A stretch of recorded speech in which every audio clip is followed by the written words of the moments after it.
30th of September, where I am empirically. It's 6:45 p.m. and I will try to, in, let's say, 20 minutes, less than 20 minutes, I will try to explain the importance of the categories by illustrating this with anthropological, political, cultural, and religious examples. And yeah, first I will begin by being faithful to what I said, namely, as long as I publish videos in English, I will promote these books that I haven't even read, but people can check on Amazon or on the internet. The problem with the bureaucracy, the educational system,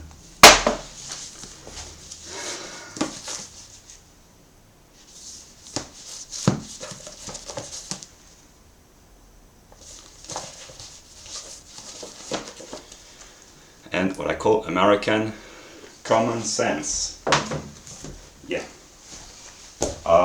Because I've understood that I have produced a lot of work intellectually, that people are not going to watch my videos unless I make shorter videos with a more intelligible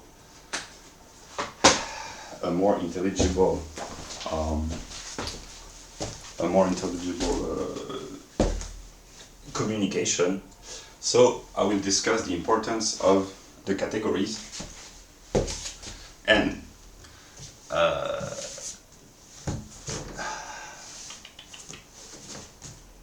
yeah.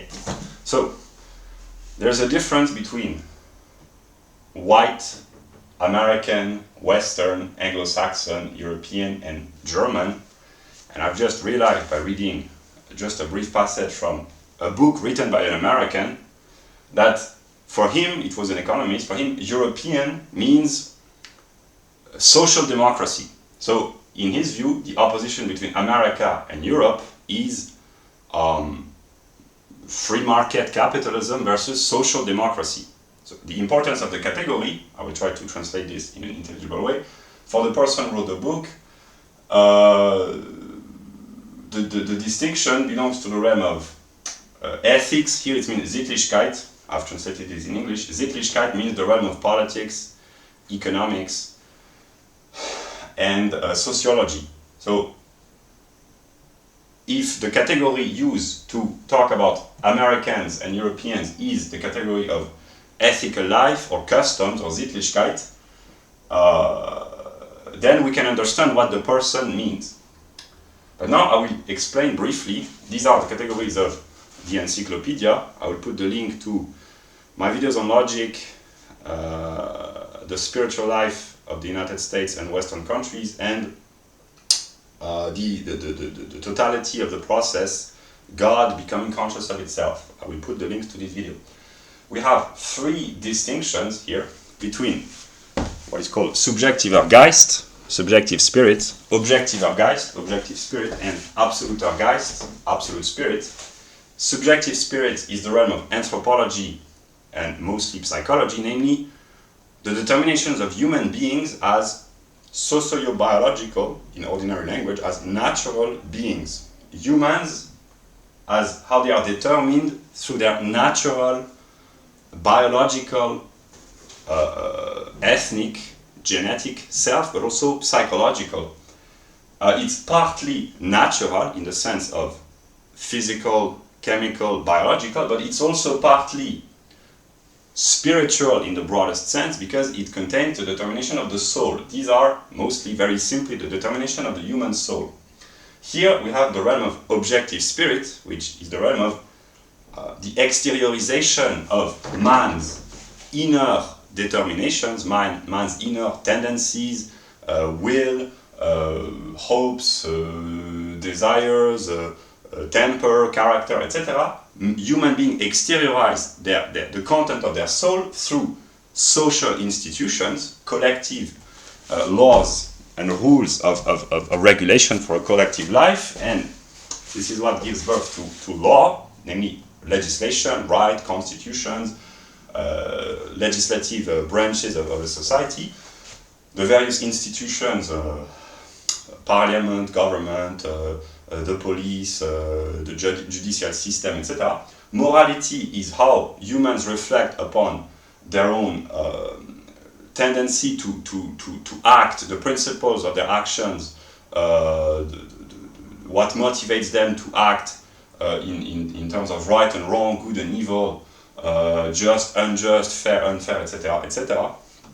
And ethics, it's Sittlichkeit, it's the collective life of a people, the customs, the social, political, economic life. Namely, it contains economic production, the division of labor, the sociological classes, political debates, and partly moral aspects when they become politicized. Here that would be inner morality, and here that would be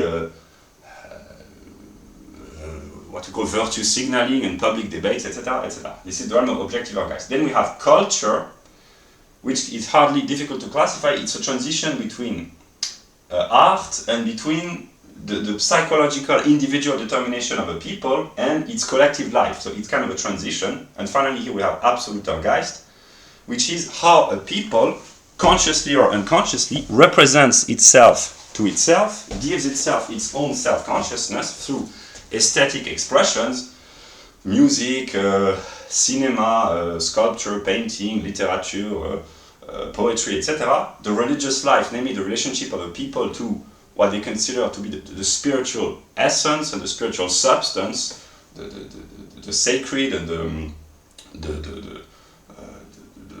the holy life and the collective life organized by moral and religious principles. So morality and religion are kind of connected. And philosophy contains the sciences and the thinking activity of a people and of an individual, reflecting back upon the total life of his own mind, his own spirit, his own soul. Yeah. Okay. So, the importance of the categories. White, the term white people, it's improper scientifically because what is meant by white is actually, in the realm of anthropology, what is called European Caucasoid. I mean, white people are human beings who can be classified, categorized in terms of anthropology, namely in terms of genetic determinations, under the class, the taxonomy, the division of European Caucasoid. Namely, one can decide by genetic analysis who is white, who is non-white, who is partly white. It can be quantified genetically and qualified eventually. So it's just, one might say, just a determination of subjective ergais, namely nature and sociobiology. And all humans can be classified genetically depending on their genetic belonging. I will pick the book by Carvel Sforza, The Geography and History of Human Genes. All humans belong to a certain determined human group. Yeah. Also, in connection with the anthropological determination, there are psychological disposition, namely, people are not fully determined by their anthropology, but there are tendencies within each group, within each genetic group, to act, behave, believe in such a way because of the structure of the human body, which is partly tied with the soul. So there are psychological tendencies within each group. It's connected with behavior, ethical belief, and partly intelligence and the diseases of all sorts, psychological, etc. So white is a strictly anthropological and partly psychological determination. It can be objectively determined through a quantitative measure.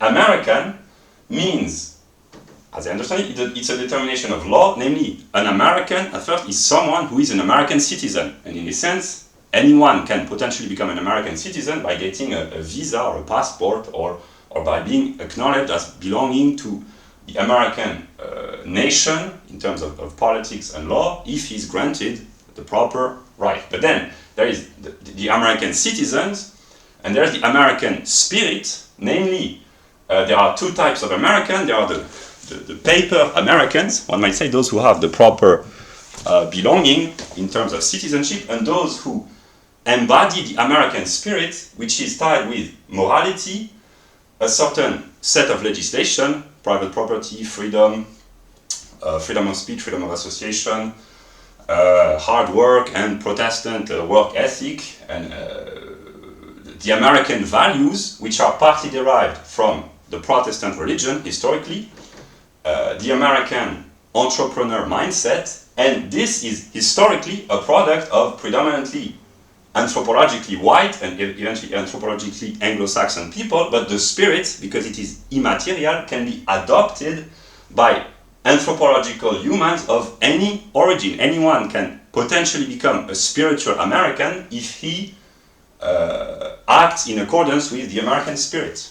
And here I have examples. Ron Paul and Charles Murray. This is kind of a work, a typically American work, because it's in the spirit of the investigation of science and freedom of thought and self-inquiry and freedom of expression, etc., etc. Now, Western. America belongs to the Western world, and historically the Western world has been the product of white people, and Western can mean it's a determination of objective Geist, namely law, moral values, and ethical life, science, capitalism, private property, separation of church and state, freedom, tolerance, relative equality, etc., eventually feminism, which is derived, and tolerance in a broadest sense. So it's a mixture of objective Geist, partly tied with culture. There is a Western culture, ancient Greece, Rome, Christian legacy, etc. And historically, the West has been a product of white people. But precisely because it belongs, like America, to the realm of objective Geist, the West and America can be universalized, and anyone can adopt the American mindset or the Western mindset if he or she acts according to the historical tradition of this determination. The Anglo-Saxon, they are partly, they are first an anthropological determination, namely Anglo-Saxon are people mostly derived from Great Britain of Germanic descent. These are historically mostly the English and the Scots, which have produced colonies in Northern America, Australia, New Zealand, and South Africa, partly. And so this is an anthropological determination, but historically they have been associated constantly with a certain spirit in the realm of legislation, common law, etc. It's mostly Anglo-Saxon English law which has produced America, and also a certain religion and a certain way of envisioning the sciences. And here I will illustrate with example Richard Lynn and Edward Dutton. These are scientists who are anthropologically Anglo-Saxon, but they also have the spirit of Anglo-Saxon science, namely investigation, empiricism, and collecting data, statistics, but a rigor in the method and in a quest to gather knowledge in a serious, systematic way with the Anglo-Saxon limitations, but they are true to the Anglo-Saxon spirit of freedom and science in a way, which is enabled partly by legislative determination. Then we have European, and here there are the Europeans. Here is the misunderstanding for many people. They are the Europeans of objective spirit, objective Geist, namely the Europeans who live on European soil under the law of the European Union or under the law of European countries. So they are European in the sense of objective Geist, and what has been attempted in Europe, the territory over the past 70 years, is to copy the American model onto Europe, namely to make the European continent a continent of objective Geist, of values and law, and around the business, etc., etc. But there was an anthropological people, a historical people, a native people of Europe, namely whites, whereas in America, well, the native people, there have been the problems of the erasure of native Indians, but America is a conceptual country, whereas Europe is and has been an anthropological country which has tried over the past decades to become like America. But Europe is not just objective organized, it's an anthropological people with a culture and a tradition of art, religion, and philosophy. And the same goes for Germany. So I try to summarize in a sense that the determinations are from the most abstract to the most concrete in terms of determination, namely, and there are, anyone can become an American, a Westerner, a European in a sense of objective Geist, but not a European in a sense of culture or religion, namely the traditional European religion.